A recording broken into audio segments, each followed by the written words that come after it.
नमो भगवते वासुदेवाय।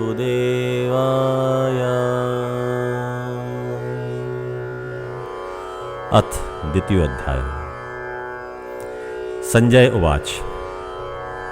तं तथा कृपया आविष्टम् अश्रुपूर्णा कुलेक्षणं विषीदन्तम् इदं वाक्यम् उवाच मधुसूदन। संजय बोले, तब करुणा से भरे हुए अश्रुपूर्ण नेत्रों वाले शोकमग्न अर्जुन से मधुसूदन ने यह वचन कहे। श्री भगवान उवाच। कुतत्वा कश्मलम् इदं विषमे समुपस्थितम् अन्यार्यजुष्टम् अस्वर्ग्यम् अकीर्तिकरम् अर्जुन। श्री भगवान बोले, अर्जुन, तुमको इस विषम परिस्थिति में यह मोह कैसे प्राप्त हुआ है, जो ना तो श्रेष्ठ पुरुषों के आचरण जैसा है, न स्वर्ग देने वाला है और न कीर्ति देने वाला है। क्लैव्यम मा स्मगम पार्थ न एतत् त्वयि उपपद्यते क्षुद्रम हृदय दौर्बल्यम त्यक्ता उत्तिष्ठ परंतप। हे पार्थ, नपुंसकता मत दिखाओ, यह तुम्हारे योग्य नहीं है। परंतप हृदय की तुच्छ दुर्बलता छोड़कर युद्ध के लिए खड़े हो। अर्जुन उवाच। कथम भीष्मम् अहम संख्ये द्रोणं च मधुसूदन इषुभिः प्रतियोत्सामि पूजार्हो अरिसूदन। अर्जुन बोले, हे मधुसूदन, यहाँ मैं भीष्म और द्रोण के विरुद्ध कैसे बाणों से युद्ध कर पाऊंगा? दोनों मेरे लिए पूज्य हैं। गुरून् अहत्वा हि महानुभावान् शिरे भोक्तुं भैक्षम अपि इह लोके हत्वा अर्थ कामान तु गुरून् इह एव भंजीन भोगान रुधिर प्रतिदान। ऐसे महान गुरुओं को मारने से इस लोक में भिक्षा मांगना श्रेयस्कर है। गुरुओं को मारकर यहाँ रक्त से भीगे हुए धन और कामभोग ही भोगूंगा। न च एतत् विद्म कतरत् न गर्ये यद्वा जयेम यदि वा न जयेयु यान एव हत्वा न जिजीविषाम ते अवस्थिता प्रमुखे धार्तराष्ट्र। हमारे लिए क्या करना श्रेयस्कर है?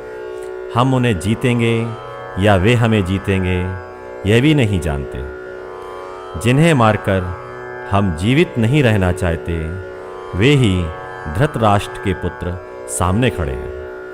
कार्पण्य दोषोपहत स्वभाव पृच्छामि त्वां धर सम्मूढ़ चेता यत श्रेय स्यात् निश्चितं ब्रूहि तत् मे शिष्य ते अहम शादि माम त्वां प्रपन्नम। धर्म के विषय में द्विविधा से भरा हुआ और करुणा से पूछता हूँ, मैं आपका शिष्य हूँ, आपकी शरण में हूँ। जो श्रेयस्कर हो वह निश्चित करके मुझसे कहिए। नहीं प्रपश्यामि मम अपनुद्धात यत शोकम उच्छोषणम इंद्रियाणाम अवाप्य भूमौ असपत्नम रिद्धिम राज्यम सुराणाम अपि च आधिपत्यम। निष्कंटक धन्य धान्य संपन्न राज की भूमि और देवता के स्वामित्व को पाकर भी मैं ऐसा कोई उपाय नहीं देखता जो मेरी इंद्रियों को सुखाने वाले शोक को दूर कर सके। एवं उक्त्वा ऋषिकेशम गुणाकेश परंतप न योत्से इति गोविंदम उक्त्वा तूष्णीम बभूवः। संजय बोले, हे परंतप, गुडाकेश ऋषिकेश से यह स्पष्ट कहकर कि हे गोविंद मैं युद्ध नहीं करूंगा, चुप हो गया। तम उवाच ऋषिकेश प्रहसन इव भारत सेनयो उभयो मध्ये विषीदंतम इदम वच। हे भारत, ऋषिकेश ने दोनों सेनाओं के मध्य में उस शोक से भरे हुए से हंसते हुए यह वचन कहे। अशोच्यान अन्वशोचत्वम प्रज्ञावादान च भाष्य से गतासून अगतासून च न अनुशोचन्ति पंडिता। तुम शोक ना करने योग्य व्यक्तियों के लिए शोक कर रहे हो और ज्ञानियों जैसी बात कह रहे हो। जो है और जो नहीं है, ज्ञानी उनके लिए शोक नहीं करते। जीवन मृत्यु की स्थिति सामने आने पर जो लोग ज्ञानी नहीं हुए हैं या यूँ कहें कि देह के माध्यम से व्यक्त होने वाले चैतन्य भाव को नहीं पहचान सके हैं, ऐसे व्यक्ति ज्ञानियों से सुने हुए वचनों को दोहराते हैं और जिसके लिए शोक नहीं करना चाहिए उसके लिए शोक करते हैं। जिन्होंने इस शरीर के भीतर छुपी हुई विराट चेतना को पहचान लिया है, जो समझ चुके हैं कि वास्तविक संबंध प्राण का प्राण से या चेतना का चेतना से होता है और शरीर उसका एक माध्यम भर है, ऐसे धीर व्यक्तियों के लिए शरीर का रहना या ना रहना समान होता है। न तु एव अहम जातु न आसम न त्वम इमे जनाधिपा न च एव न भविष्याम सर्वे वयम अतः परम। मैं कभी नहीं था, तुम नहीं थे और यह राजा नहीं थे, ऐसा नहीं है और ऐसा भी नहीं है कि हम सब नहीं रहेंगे। चेतना किसी माध्यम से व्यक्त हो या ना हो, उसकी अव्यक्त अभिव्यक्ति सदैव रहती है और यह मान लेना भी उचित नहीं है कि किसी भाव की अभिव्यक्ति पूर्ण हो जाने पर वह भाव ही समाप्त हो गया। किसी माध्यम से भाव व्यक्त हो या ना हो, भाव की चेतना तो विद्यमान रहती ही है। देहिन अस्मिन् यथा देहे कौमारम यौवनम जरा तथा देहांतर प्राप्ति धीर तत्र न मुह्यति। जैसे देही की इस शरीर में कुमार, युवा और वृद्धावस्था होती है, उसी तरह देही को दूसरे शरीर की प्राप्ति होती है। इस विषय में धीर पुरुष मोहित नहीं होते। वह अव्यक्त चेतना जिसे प्राचीन ऋषियों ने स्वयं के होने का भाव या आत्मा नाम देकर समझाने का प्रयास किया, जिस शरीर के माध्यम से व्यक्त होती है, वह शरीर व्यक्त होने से कौमार्य, यौवन और वृद्धावस्था इन तीन में सीमित दिखाई देता है। जिस समय शरीर की अभिव्यक्ति क्षीण हो जाती है, उस स्थिति में आत्मिक चेतना नवीन शरीर का आधार लेकर क्षीण हुए शरीर को छोड़कर व्यक्त होती है। मात्रा स्पर्शा तु कौन्तेय शीतोष्ण सुख दुखदा आगमा पायीन अनित्या तान तितिक्षस्व भारत। हे कौन्तेय, इंद्रियों और विषयों के संयोग शीत उष्ण और सुख दुख का अनुभव देने वाले हैं, अनित्य हैं। भरतवंशी, तुम उन्हें सहन करो। शरीर के माध्यम से व्यक्त होने के बाद चेतना शरीर और इंद्रियों में सीमित हो जाने से सर्दी, गर्मी, सुख दुख देने वाले विषयों का अनुभव करती है, जो एक दूसरे से सापेक्ष होने से मानो होते हुए भी नहीं होते हैं। इन विषयों की सापेक्षता को पहचानकर शरीर की सीमाओं से ऊपर उठकर स्वयं के भीतर सुप्त विराट चेतना को जागृत करने का प्रयास करना चाहिए। यम हेन व्यथयन्ति एते पुरुषम पुरुषर्षभ सम दुख सुखम धीरम स अमृतत्वाय कल्पते। हे पुरुष श्रेष्ठ, सुख दुख को समान मानने वाले जिस धीर पुरुष को यह व्याकुल नहीं कर पाते, वह अमृत तत्व के योग्य होता है। सुख दुख की सापेक्षता को जो समझ चुके हैं, ऐसे धीर पुरुष जानते हैं कि अलग अलग दृष्टिकोण से देखने के कारण एक ही स्थिति किसी को दुख दिखाई देती है और वही स्थिति किसी अन्य को सुखदायी लगती है। जो व्यक्ति यह समझ पाता है, वह यह भी जान लेता है कि जीवन और मृत्यु उस विराट चेतना द्वारा अभिव्यक्ति के माध्यम बदलने से अनुभव में आते हैं। यह जान लेने वाला स्वयं की सुप्त विराट चेतना को जागृत कर उस अव्यक्त काल को तत्व से जानकर मृत्यु को पार कर मृत्यु से परे अमृत में स्थित हो जाता है। न असत विद्यते भाव न अभाव विद्यते सत वयो अपि दृष्ट अंत तू अनयो तत्वदर्शी भी। असत का अस्तित्व नहीं है और सत का अभाव नहीं है। उन दोनों का यथार्थ तत्वदर्शियों द्वारा देखा गया है।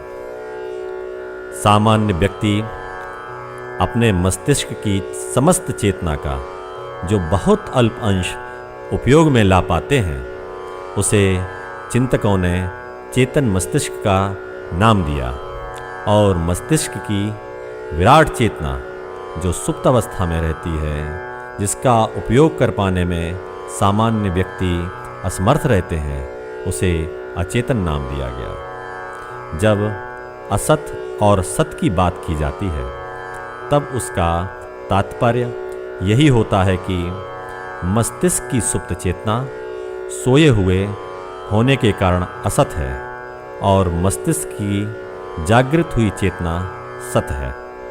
तत्वदर्शी महापुरुष सुप्त और जागृत चेतना की सापेक्षता को जान जाते हैं और योग का अभ्यास कर वे स्वयं की सोई हुई विराट चेतना को शरीर की सीमाओं से ऊपर उठकर जागृत कर लेने में जब सफल हो जाते हैं, उस समय उनके लिए असत का अस्तित्व नहीं रहता।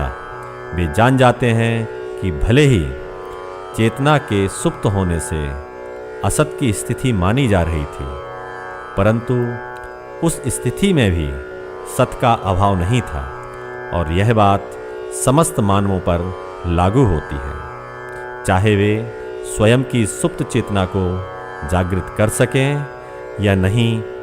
चेतना स्वयं की संपूर्ण विराटता के साथ उनमें विद्यमान रहती ही है। अविनाशी तु तत् विद्धि येन सर्वम इदम ततम विनाशम अव्ययस्य अस्य न कश्चित् कर्तुम अर्हति। जिससे यह संपूर्ण व्याप्त है वह अविनाशी है। उस अविनाशी का नाश करने में कोई भी समर्थ नहीं है। जो परम तेजोमय अव्यक्त काल संपूर्ण दृश्यमान जगत के माध्यम से व्यक्त हो रहा है, वह अविनाशी है और उस अविनाशी काल के सत्य को नष्ट करने में कोई समर्थ नहीं है। अंतवतः इमे देहा नित्यस्य उक्तः शरीरेण अनाशिनः अप्रमेयस्य तस्मात् युद्धस्य भारत। इस नाश रहित असीम नित्य रहने वाले शरीर के माध्यमों से व्यक्त होने वाले शरीरी के समस्त शरीर नाशवान कहे गए हैं। इसलिए भारत युद्ध करो। यह समस्त सृष्टि उस अव्यक्त परम तेज काल से व्यक्त हुई है और उसी अव्यक्त से व्यक्त हुए विराट चेतना वाले मस्तिष्क द्वारा यह शरीर व्यक्त हुआ है। यह शरीर व्यक्त होने से और उस विराट मस्तिष्क के अनुभव लेने का माध्यम भर होने से ही प्रधान नहीं है। शरीर के माध्यम से वह विराट मस्तिष्क स्वयं की सुप्त चेतना को स्वयं ही जागृत कर स्वयं को व्यक्त करने वाले समस्त तेजों के तेज अव्यक्त काल को तत्व से जान पाता है। उस विराट चेतना के व्यक्त होने का आधार यह शरीर नाशवान है, किंतु देह के माध्यम से व्यक्त होने वाली चेतना नित्य है, असीम है, अविनाशी है। य एनम वेत्ति हंतारम ये च एनम मन्यते हतम उभो तो न विजानीत न अयम हंति न हन्यते। जो इसे मारने वाला समझते हैं और उसे मरा हुआ मानते हैं, वे दोनों नहीं जानते कि यह ना मारता है ना मारा जाता है। जो इस शरीर के नष्ट होने पर समझते हैं कि शरीर के साथ ही उसे व्यक्त करने वाली विराट चेतना भी समाप्त हो गई और जो व्यक्ति यह समझते हैं कि उन्होंने दूसरे व्यक्ति को नष्ट कर दिया, वे शरीर के पीछे छुपे हुए चैतन्य भाव को ना जानने के कारण ही ऐसा समझते हैं। वे यह नहीं समझ पाते कि शरीर को व्यक्त करने वाला चैतन्य भाव नित्य है, उसका कभी नाश नहीं होता। न जायते मृते वा कदाचित न अयम भूत्वा भविता वा न भूय अजय नित्य शाश्वत अयम पुराण न हन्यते हन्यमाने शरीरे। यह कभी न जन्म लेता है न मरता है, और न यह उत्पन्न होकर फिर होने वाला ही है। यह अजन्मा, नित्य, शाश्वत और पुरातन है। शरीर के नष्ट होने पर यह नष्ट नहीं होता।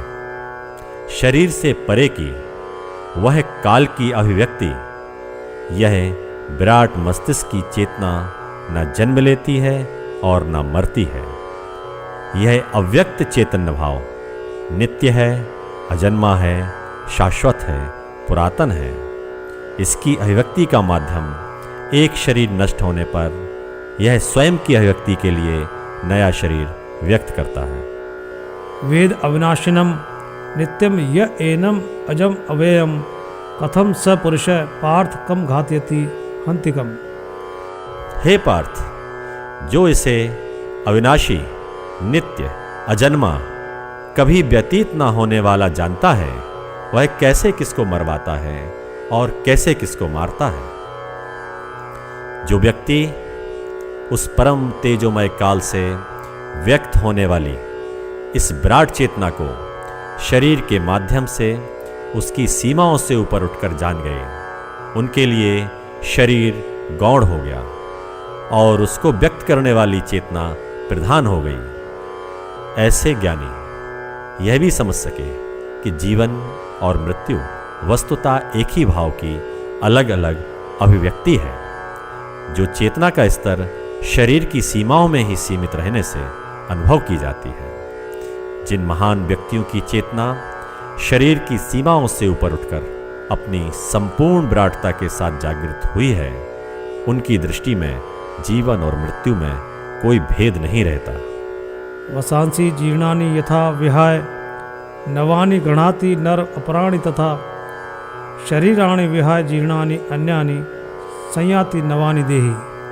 जैसे मनुष्य पुराने वस्त्रों को त्याग कर नए वस्त्र धारण करता है और वस्त्रों को देखकर उस व्यक्ति के व्यक्तित्व और मानसिकता का अनुमान लगाया जा सकता है, लगभग उसी तरह वह विराट मस्तिष्क भिन्न भिन्न शरीरों का माध्यम लेकर व्यक्त होता है। जब किसी शरीर की अनुभव लेने की क्षमता समाप्त होने लगती है, तब वह विराट चेतना स्वयं को जानने के लिए नए शरीर का माध्यम लेकर व्यक्त होती है।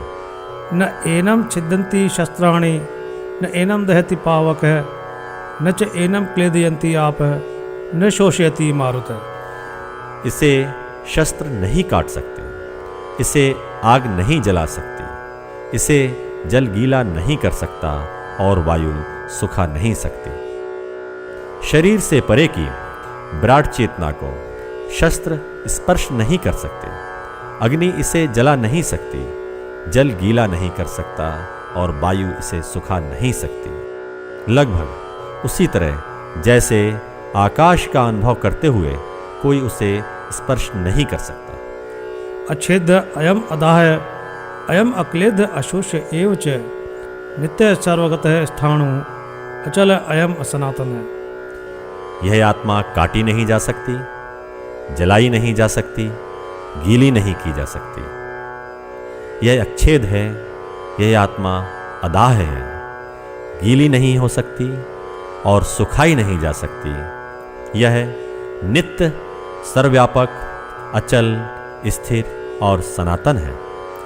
मस्तिष्क की विराट चेतना को काटा नहीं जा सकता, जलाया नहीं जा सकता, गीला नहीं किया जा सकता, सुखाया नहीं जा सकता। यह विराट चेतना सर्वव्यापी, नित्य, अचल, स्थिर और सनातन है। अव्यक्त अयम अचिंत्य अयम अविकार अयम उच्यते तस्मात् एवं विदित्वा एनम न अनुशोचितम अर्हसि।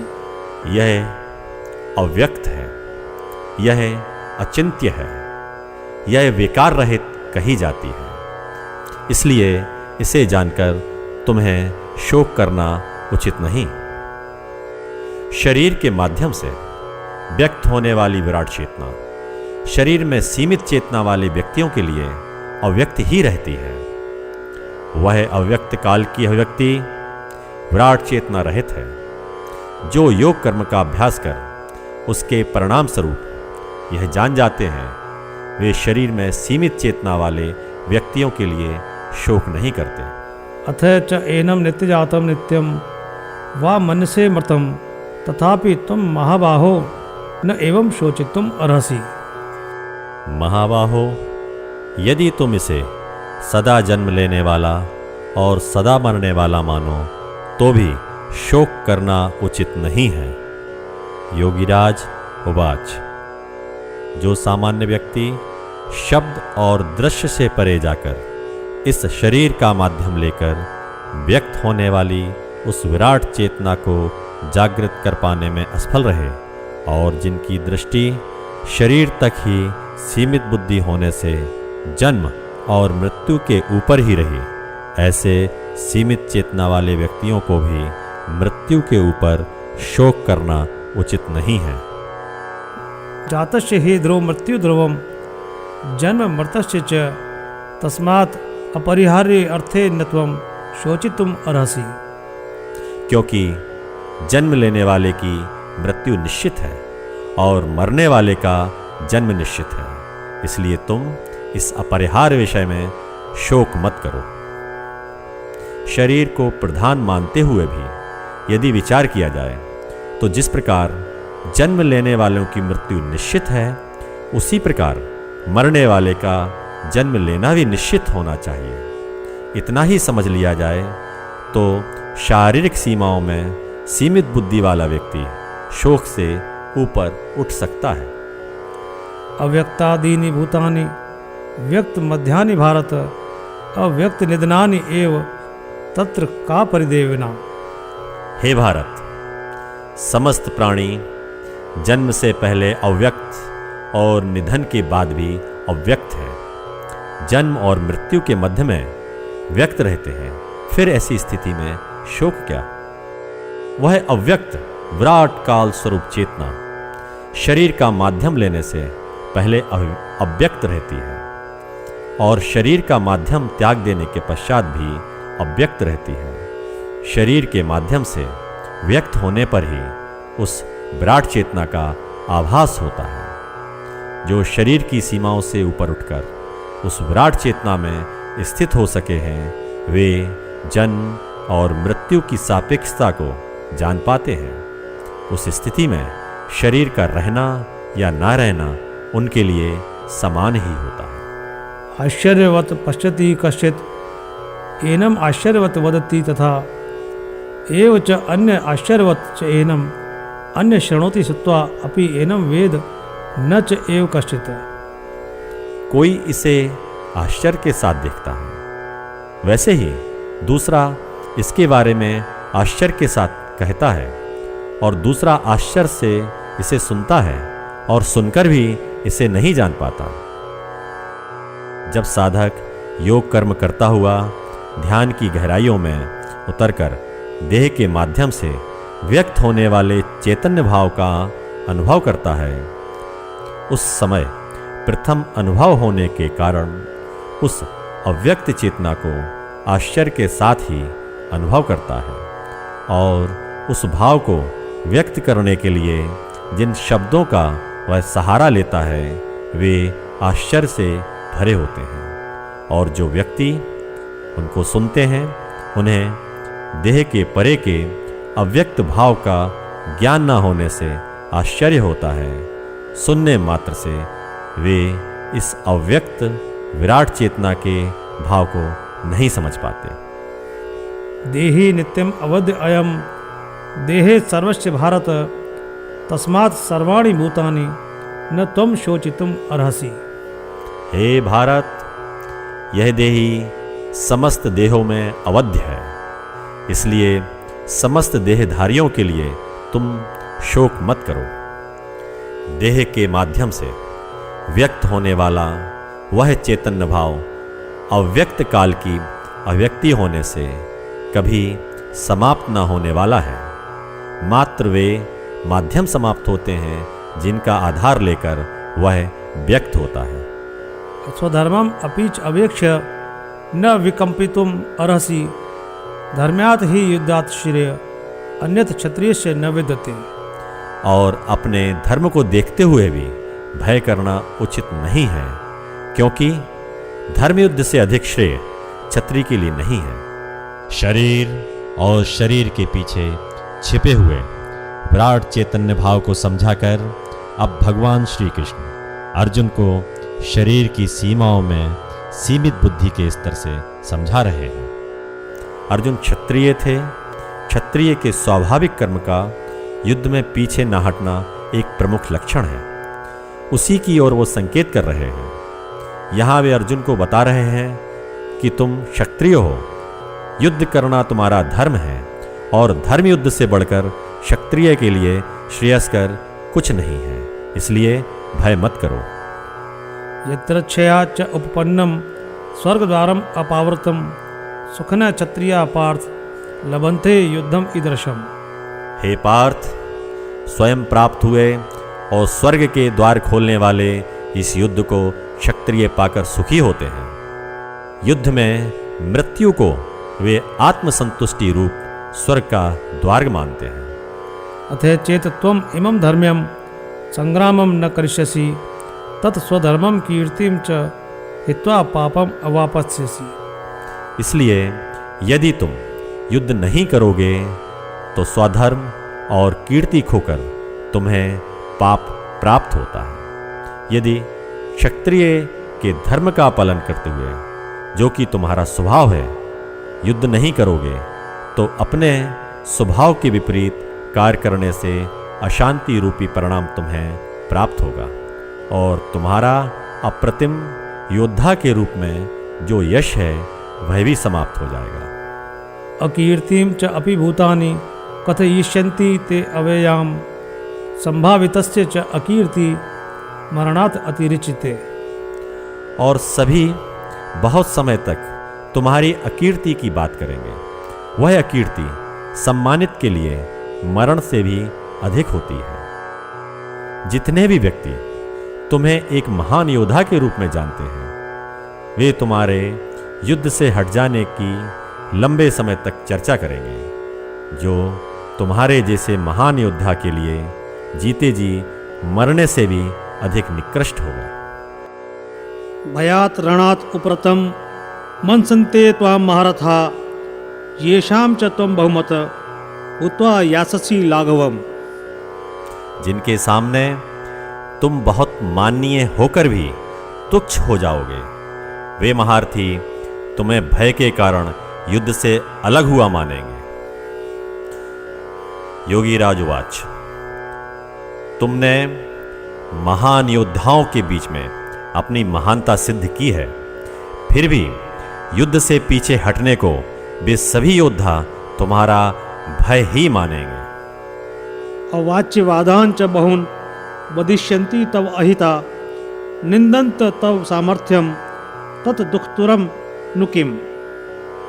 तुम्हारे शत्रु तुम्हारी निंदा करते हुए बहुत कुवचन कहेंगे, फिर उससे अधिक दुख देने वाला क्या होगा। योगी राजोवाच। तुम्हारे युद्ध न करने के कारण जो तुम्हारे शत्रु तुमसे युद्ध करने के लिए तैयार खड़े हैं, वे सभी तुम्हारे सामर्थ्य का उपहास करेंगे, तुम्हारी निंदा करेंगे। एक क्षत्रिय के लिए उससे अधिक दुख और क्या हो सकता है। हतवा प्रापस्यसि स्वर्गम जित्वा वा भोक्ष्यसे महिम तस्मात् उत्तिष्ठ कौन्तेय युद्धाय कृत निश्चय। या मरकर स्वर्ग जाओ या विजयी होकर पृथ्वी भोगो, कौन्तेय युद्ध के लिए निश्चय करके खड़े हो। योगी राजउवाच। इतना समझाने के बाद अब भगवान अर्जुन को सभी स्थितियों में मन को समान रखने वाले योग कर्म से परिचित कराते हैं कि युद्ध में अगर तुम मर भी गए तो अपने स्वभाव के अनुरूप युद्ध करने के कारण आत्मसंतुष्टि रूप स्वर्ग तुम्हें प्राप्त होगा, और यदि तुम युद्ध में जीत गए तो भी युद्ध जीतने की संतुष्टि के साथ पृथ्वी को भोगोगे। इसलिए युद्ध के लिए निश्चय कर खड़े हो। सुख दुखे समे कृत्वा लाभा लाभो जया जयो तत् युद्धा युजस्व न एवं पापम अवापस्यसि। जय पराजय, लाभ हानि, सुख दुख को समान समझकर फिर युद्ध के लिए तैयार हो, इस प्रकार तुम्हें पाप नहीं होगा। योगी राज उवाच। जय विजय, सुख दुख, लाभ हानि को समान समझकर युद्ध के लिए तैयार हो। समत्व की इस स्थिति को प्राप्त होने पर तुम्हें पश्चाताप रूपी पाप प्राप्त नहीं होगा। समाधि में स्थित होकर सब कार्य करो। एषा ते अभिहिता सांख्ये बुद्धि योगे तु इमाम शृणु बुद्धिया युक्ता यया पार्थ कर्म बंधम प्रहास्यसि। हे पार्थ, यह बुद्धि तुम्हारे ज्ञान के लिए कही गई है, और इसका योग सुनो, जिससे बुद्धि से युक्त होकर कर्म बंधन को नष्ट कर दोगे। योगीराज उवाच। समाधि से परिचित कराने के बाद भगवान श्री कृष्ण अर्जुन को माध्यम बनाकर संपूर्ण मानवता के लिए उस योग मार्ग का उपदेश कर रहे हैं, जिसका अभ्यास करने से व्यक्ति समत्व को प्राप्त कर समाधिस्थ होकर कर्म बंधन से ऊपर उठ जाता है, और उस अव्यक्त समस्त तेजों के तेज अक्षर ब्रह्मकाल को मृत्यु के माध्यम से जानकर उसके साथ एकाकार हो जाता है। न इह अभिक्रम नाश अस्ति प्रत्यवाय न विद्यते स्वल्पम अपि अस्य धर्मस्य त्रायते महत भयात। इसमें प्रारंभ का नाश नहीं होता है, विपरीत फल नहीं होता। इस योग कर्म का स्वल्प साधन भी महान भय से मुक्त कर देता है। योगी राजवाच। इस योग कर्म का अभ्यास करने में विफलता की संभावना नहीं है और विपरीत परिणाम भी प्राप्त नहीं होता। इसका स्वल्प अभ्यास भी अभ्यास करने वालों को मृत्यु के महान भय से मुक्त कर देता है। शरीर की सीमाओं में सीमित बुद्धि वाले व्यक्तियों को सदैव भयभीत करने वाली मृत्यु को तत्व से जानकर उसके भय से योगी मुक्त हो जाते हैं।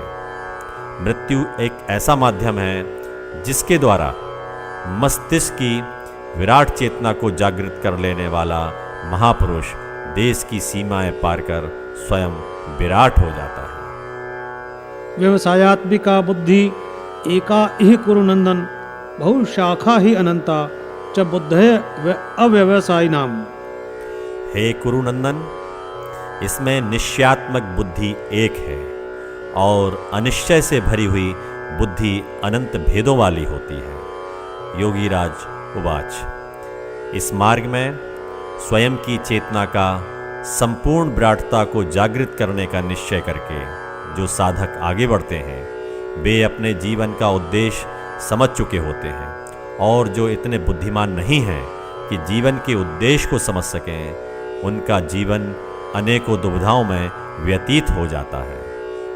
याम इमाम पुष्पिताम वाचम प्रवदंती अविपाश्चित वेदवादरता पार्थ न अन्यत अस्ति इति वादिन कामात्मन स्वर्गपरा जन्म कर्म फल प्रदाम क्रियावशेष बहुलाम भोगैश्वर्य गतिम प्रति भोगैश्वर्य प्रसक्ता नाम तया अपहृत चेतसाम व्यवसायात्मिका बुद्धि समाधो न विधीयते।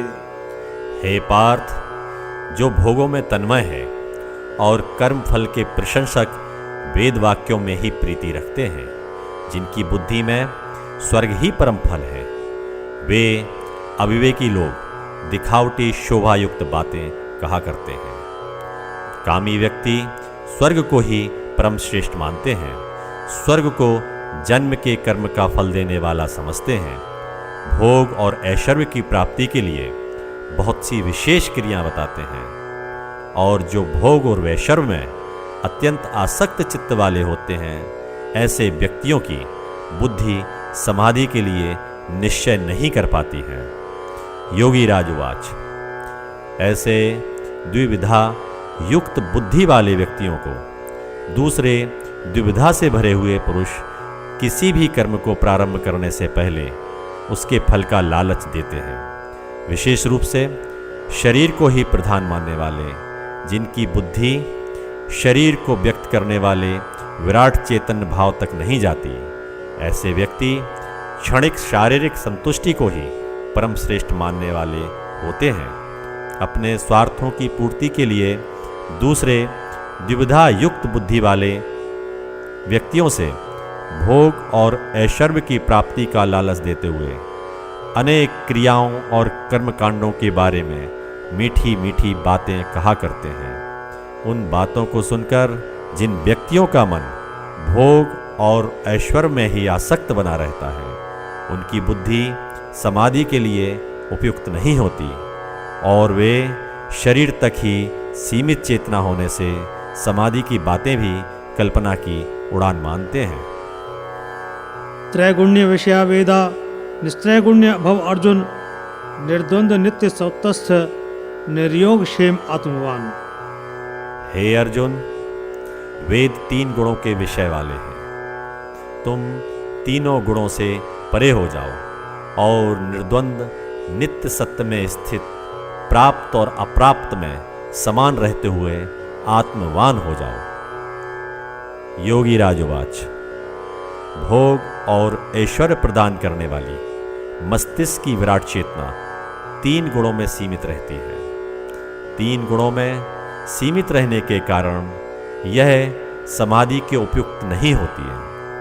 इसलिए योग का आश्रय लेकर तीनों गुणों से ऊपर उठ समाधि में स्थित होकर शरीर के माध्यम से व्यक्त होने वाले उस समस्त तेजों के तेज प्रचंड तेजोमय काल को तत्व से जानने के लिए स्वयं के मस्तिष्क की सुप्त विराट चेतना को जागृत करने के लिए महान प्रयास करना चाहिए। यावान अर्थ उत्पाने सर्वतः सप्लुतोदके तावान सर्वेषु वेदेषु ब्राह्मणस्य विजानते।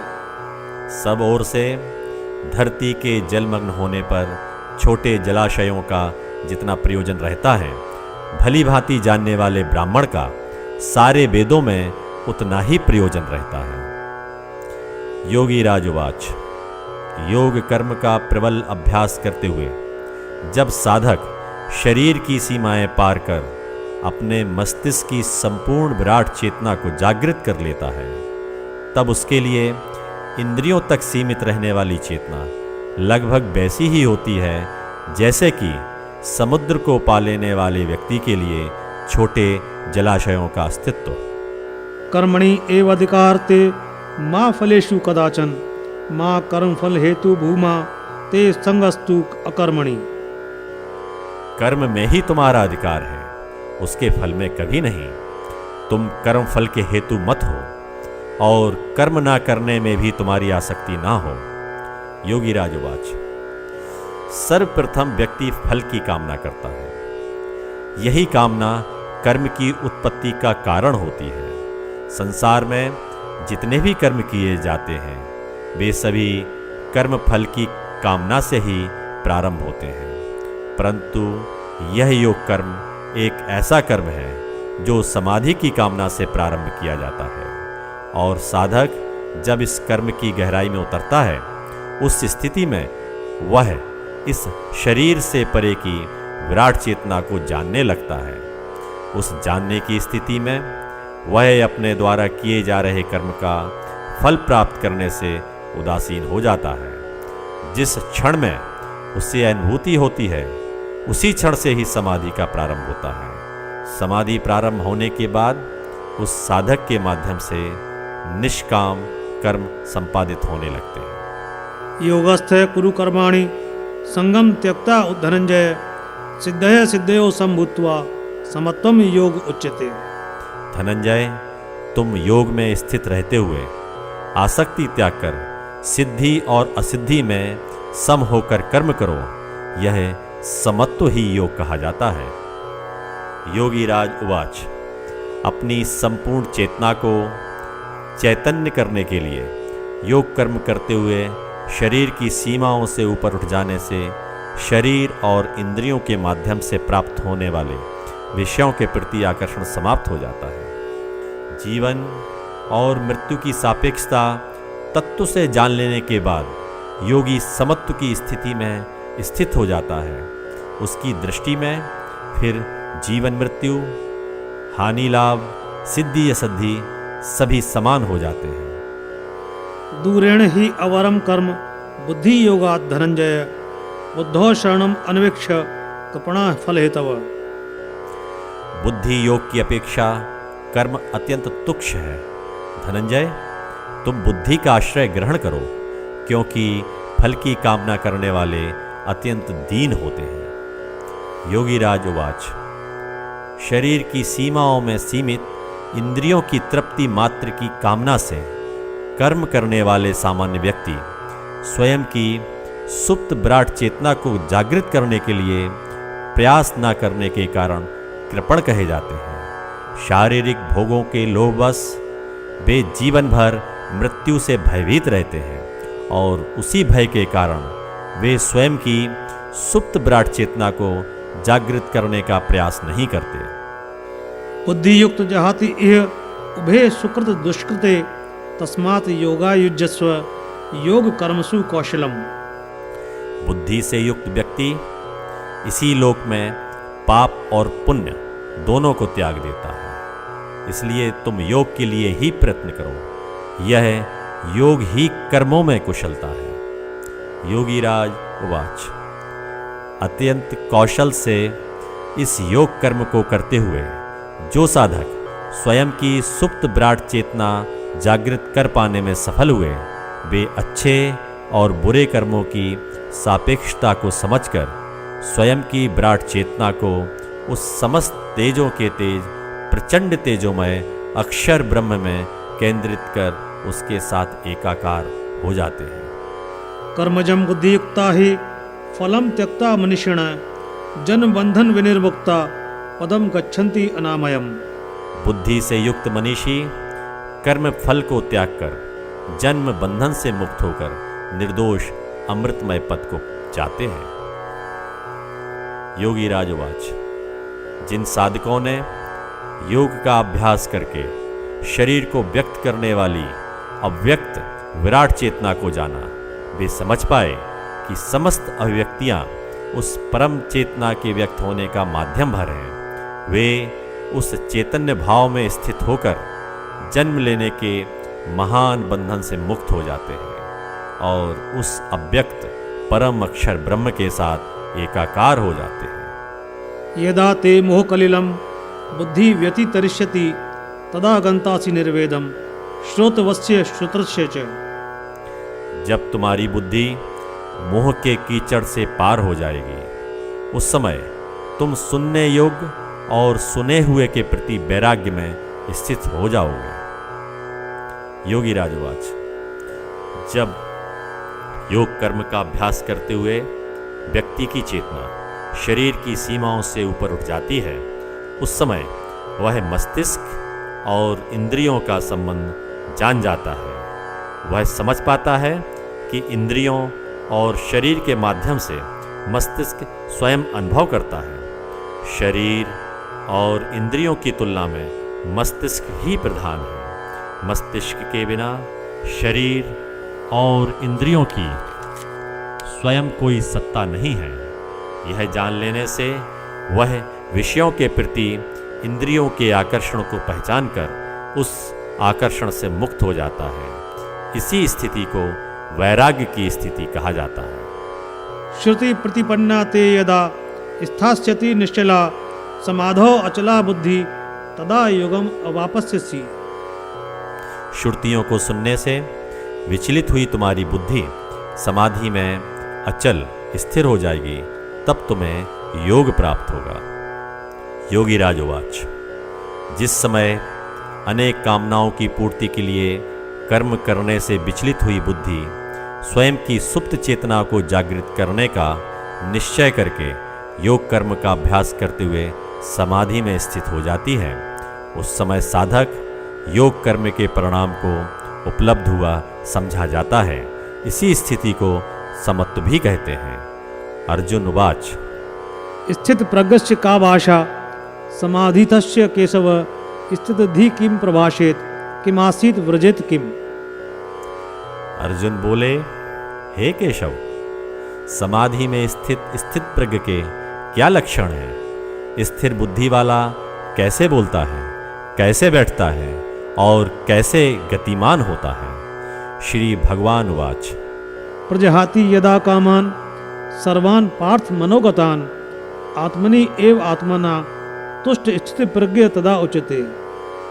हे पार्थ, जिस समय व्यक्ति मन की समस्त कामनाओं को त्याग देता है, उस समय स्वयं से स्वयं में ही संतुष्ट हुआ स्थित प्रज्ञ कहा जाता है। योगी राज उवाच जिस समय योगी शरीर के माध्यम से व्यक्त होने वाले अव्यक्त चैतन्य भाव को स्वयं की सुप्त चेतना को जागृत कर जान लेता है, उस समय वह स्वयं के माध्यम से स्वयं को जानकर स्वयं में संतुष्ट हो जाता है और समस्त कामनाओं से परे चला जाता है।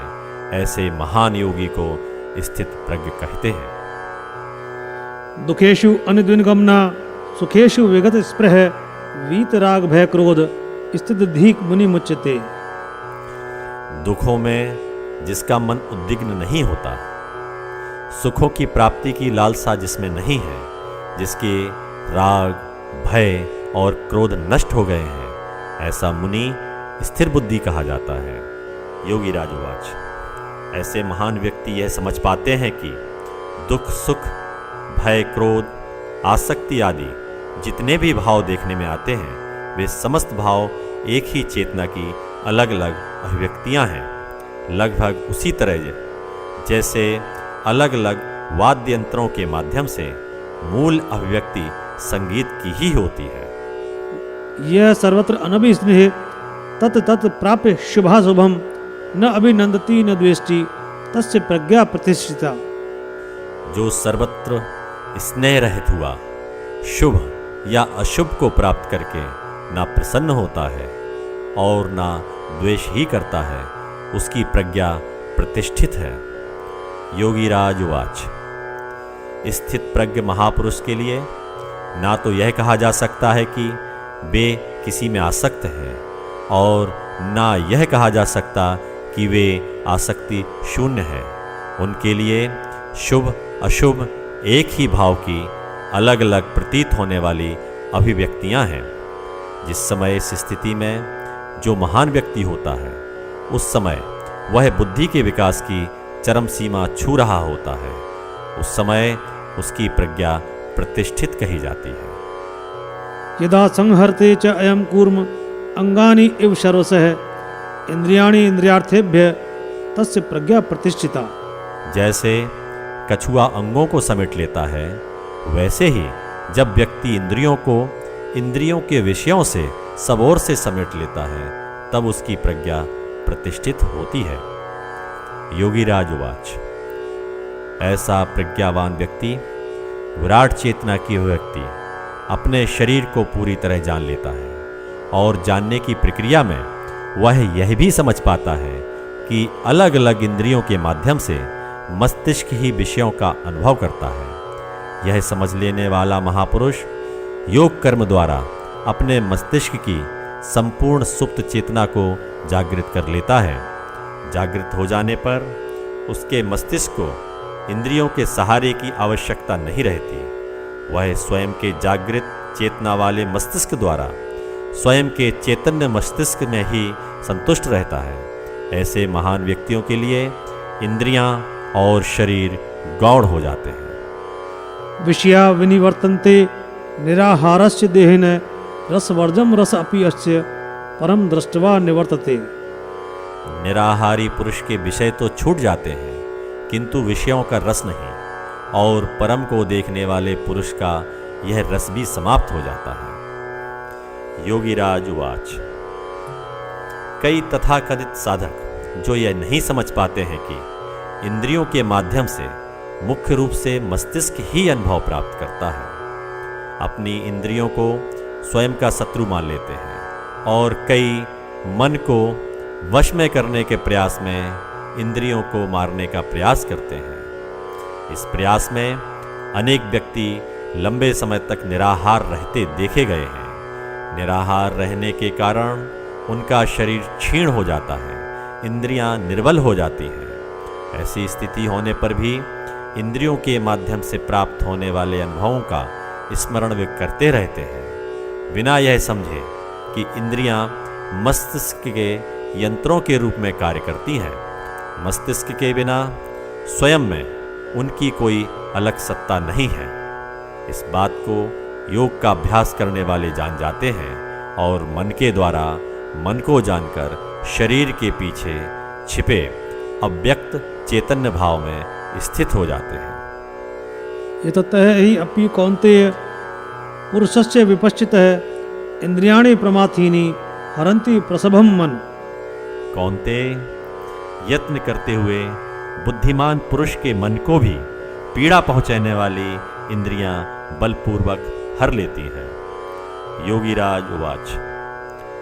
कभी कभी यह भी देखने में आता है कि प्रारंभिक साधक के योग युक्त होने की प्रक्रिया में कभी उसकी आसक्ति इंद्रियों के माध्यम से होने वाले अनुभवों की ओर हो जाती है।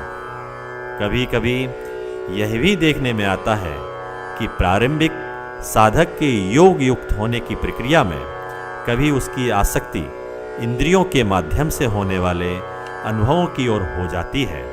ऐसी स्थिति का जागरूकता से विश्लेषण करना चाहिए। ऐसी स्थिति लगभग सभी साधकों के सामने आती है। इस स्थिति को अपने मन की एक गति जानते हुए अपने मन के द्वारा उसे नियंत्रित करना चाहिए। इंद्रियों का मस्तिष्क से संबंध जानने की प्रक्रिया में कभी इंद्रियां बलवान होती हैं तो कभी मस्तिष्क। इस स्थिति में दृढ़ निश्चय के साथ योग कर्म करने वाला अपने मन की गतियों का अध्ययन करते हुए मस्तिष्क की प्रधानता को भली भांति जान लेता है और इंद्रियों के आकर्षण से मुक्त हो जाता है।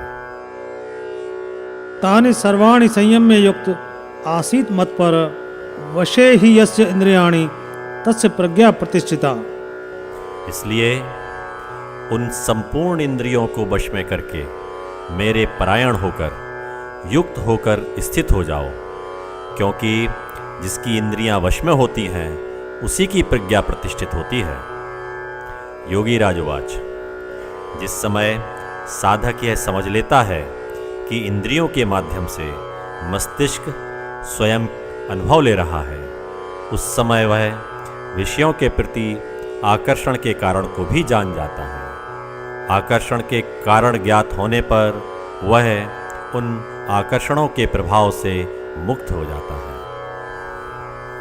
ध्यायत विषयान पुंस संग तेषु उपजायते संगात संजायते काम कामात क्रोध अभिजायते क्रोधात भवति सम्मोह सम्मोहात स्मृति विभ्रम स्मृति भ्रंशात बुद्धिनाश बुद्धिनाशात प्रणश्यति। विषयों का चिंतन करने वाले पुरुष की उनमें आसक्ति उत्पन्न हो जाती है। आसक्ति से कामना जन्म लेती है।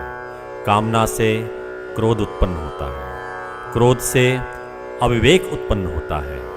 अविवेक से स्मृति भ्रमित हो जाती है। स्मृति के भ्रमित हो जाने से बुद्धि का नाश हो जाता है और बुद्धि नाश होने से व्यक्ति नष्ट हो जाता है। योगी राजवाच। योग युक्त स्थिति में पहुंचे हुए साधक यह बात जान चुके होते हैं कि किसी भी विषय के आकर्षण का आधार उनका मन है। मन में आकर्षण का उदय होने पर मन में उस विषय के प्रति अनुराग उत्पन्न होता है। अनुराग उत्पन्न होने के बाद उस विषय का अनुभव लेने की कामना उत्पन्न होती है। जब उस कामना की पूर्ति में व्यवधान आता है तब वही कामना क्रोध के रूप में व्यक्त होती है। क्रोध उत्पन्न होते ही मस्तिष्क की विश्लेषणात्मक क्षमता समाप्त होने से स्मृति का आधार समाप्त हो जाता है स्मृति के नष्ट होने से बुद्धि का भी अस्तित्व नहीं बचता। ऐसी स्थिति में व्यक्ति स्वयं ही स्वयं का विनाश कर लेता है। राग द्वेष वियुक्ते तु विषयान इंद्रिय चरण आत्मवश्य विधेयात्मा प्रसादम अधिगच्छति। परंतु आसक्ति और द्वेष से रहित स्वयं के वश में की हुई इंद्रियों द्वारा विषयों को ग्रहण करता हुआ व्यक्ति निर्मलता को प्राप्त होता है। योगी राज उवाच। जिन योगियों ने मस्तिष्क की इन सूक्ष्म गतियों को समझा है, जान पाया कि समस्त इंद्रियां मस्तिष्क के अनुभव लेने का माध्यम भर हैं, वे महान योगी स्वयं की विराट चेतना जागृत कर स्वयं की शारीरिक सीमाओं से परे चले जाते हैं और स्वयं में ही विराटता का अनुभव करते हुए संतुष्ट रहने से इंद्रियों के माध्यम से प्राप्त होने वाले विषयों में उनकी आसक्ति नहीं रहती। आसक्ति ना रहने से उनमें द्वेष भी नहीं रहता। ऐसे महान व्यक्ति निर्मल होकर परम शांति में स्थित रहते हैं। प्रसादे सर्व दुखानां हानि अस्य उपजायते प्रसन्न चेतस ही आशु बुद्धि पर्यवतिष्ठते। उस निर्मलता से संपूर्ण दुखों का अभाव हो जाता है और प्रसन्न चित्त पुरुष की बुद्धि शीघ्र ही स्थिर हो जाती है। योगीराज उवाच। जो महान व्यक्ति स्वयं के मस्तिष्क की समस्त चेतना को जागृत कर पाए, उनके लिए सुख दुख हानि लाभ का अस्तित्व सापेक्षता को जान लेने से समाप्त हो गया और कोई कामना शेष न रहने से वे पूर्ण काम होकर शांत हो गए। न अस्ति बुद्धि अयुक्तस्य न च अयुक्तस्य भावना न च अभावयत शांति अशांतस्य कुत सुखम। अयुक्त पुरुष की बुद्धि नहीं होती, उस अयुक्त व्यक्ति में भावना नहीं होती, भाव के अभाव से शांति नहीं मिलती और अशांत चित्त व्यक्ति को सुख कैसे मिल सकता है। योगीराज उवाच। जो व्यक्ति इंद्रियों और मस्तिष्क के संबंध को नहीं समझ सके, वे देह को व्यक्त करने वाले अव्यक्त भाव को भी नहीं जान सके। चेतना सुप्त रहने से और केवल इंद्रियों की तृप्ति के लिए ही कामना करते रहने से वे शांत भी नहीं हो पाते। अशांत होने से उनके लिए जीवन में सुख का अभाव ही रहता है। स्वयं की सुप्त चेतना को जागृत ना कर पाने से उनकी बुद्धि सुख दुख हानि लाभ जीवन मरण जैसे विषयों में ही सीमित रहती है। वे अपनी सीमितता के कारण मृत्यु के भय से भयभीत हुए चिंतित मानसिकता के साथ जीवन व्यतीत करते हैं।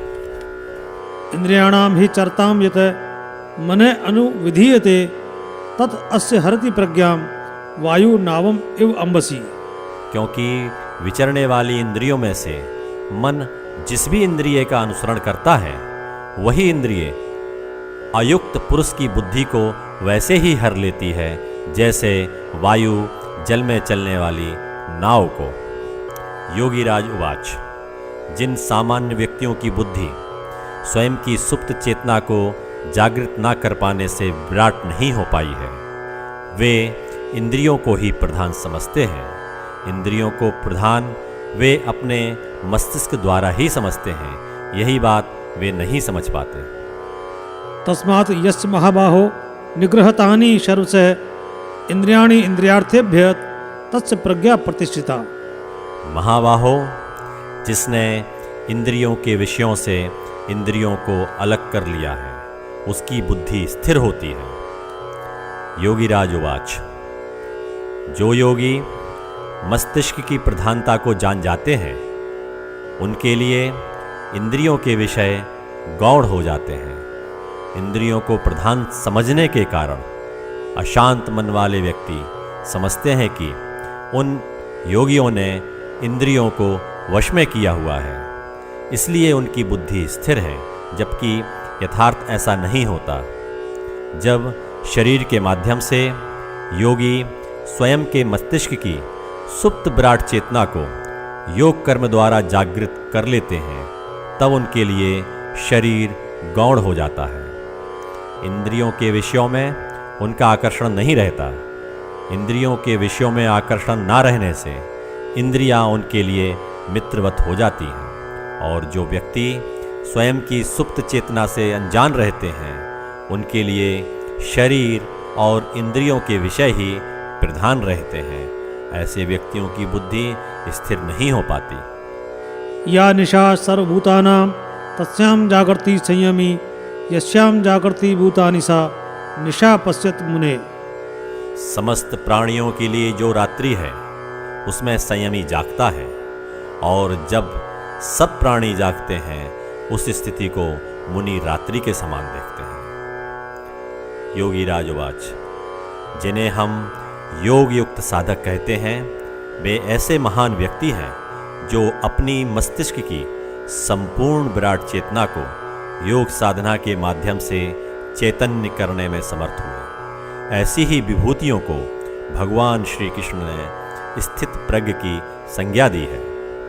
जो अपने मस्तिष्क की क्षमताओं का बहुत कम अंश उपयोग में लाभ पा रहे हैं, ऐसे व्यक्तियों के लिए उनके विराट मस्तिष्क की सुप्त क्षमताएं रात्रि के समान हैं, और जो महान व्यक्ति अपने मस्तिष्क की संपूर्ण क्षमताओं को चैतन्य कर पाए हैं, उनके लिए वे व्यक्ति जिनकी अधिकांश क्षमताएं सुप्त हैं, सोए हुए के समान हैं।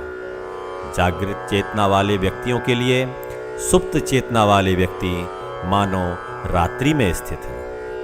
आपूर्यमाणम अचल प्रतिष्ठम समुद्रम आप प्रविशन्ति यद्वत् तद्वत् कामा यम प्रविशन्ति सर्वे स शांतिम आपनोति न काम कामी।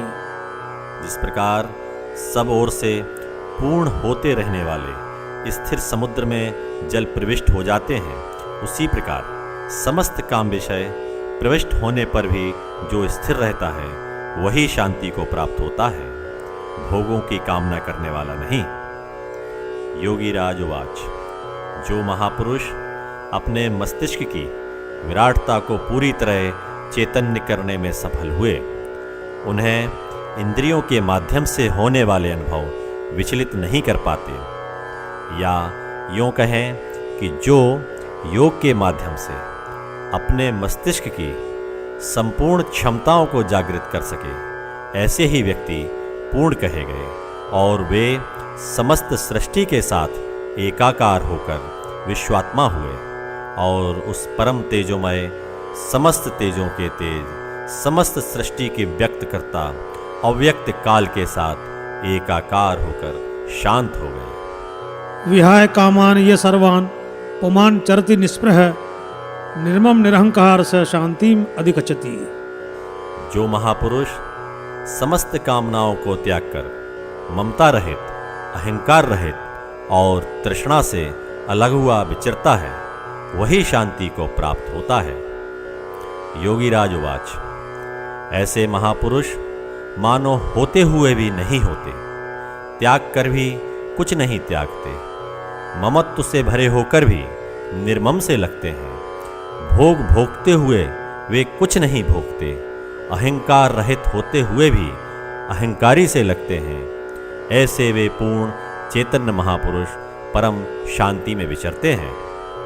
एषा ब्राह्मी स्थिति पार्थ न एनाम प्राप्य विमुहति स्थित्वा अस्याम अंतकाले अपि ब्रह्म निर्वाणम रिचति। पार्थ, यह ब्राह्मी स्थिति है, यह विराटता की स्थिति है। इसको प्राप्त कर व्यक्ति कभी मोहित नहीं होता, अंत समय में भी इसमें प्रतिष्ठित होकर वह ब्रह्म निर्माण को प्राप्त हो जाता है। योगी राजवाच, जो योगी अपने मस्तिष्क की संपूर्ण विराटता को, अपने मस्तिष्क की सुप्त चेतना को जागृत करके जान लेता है, वह विराटता में स्थित हो जाता है। ऐसा महान व्यक्ति फिर कभी संकीर्ण मनः स्थिति में सीमित नहीं होता, और शरीर यात्रा समाप्त होने पर या जब उसे विराटता में स्थित हो जाने के कारण शरीर की आवश्यकता ही नहीं रहती, तब वह महापुरुष मृत्यु के माध्यम से शरीर की सीमाएं पार करता हुआ स्वयं के मस्तिष्क की संपूर्ण विराट चेतना को उस अव्यक्त काल तत्व में केंद्रित कर उसके साथ एकाकार हो जाता है। ओम तत्सदिति श्रीमद् भगवद गीता शूपनिषत्सु ब्रह्म विद्यायां योग शास्त्रे श्री कृष्णार्जुन संवादे सांख्य योगो नाम द्वितीयोध्याय। ओम तत्सत। ब्रह्म विद्या एवं योग शास्त्र रूप श्रीमद् भगवद गीता उपनिषद में श्री कृष्ण और अर्जुन का संवाद सांख्य योग नामक दूसरा अध्याय समाप्त।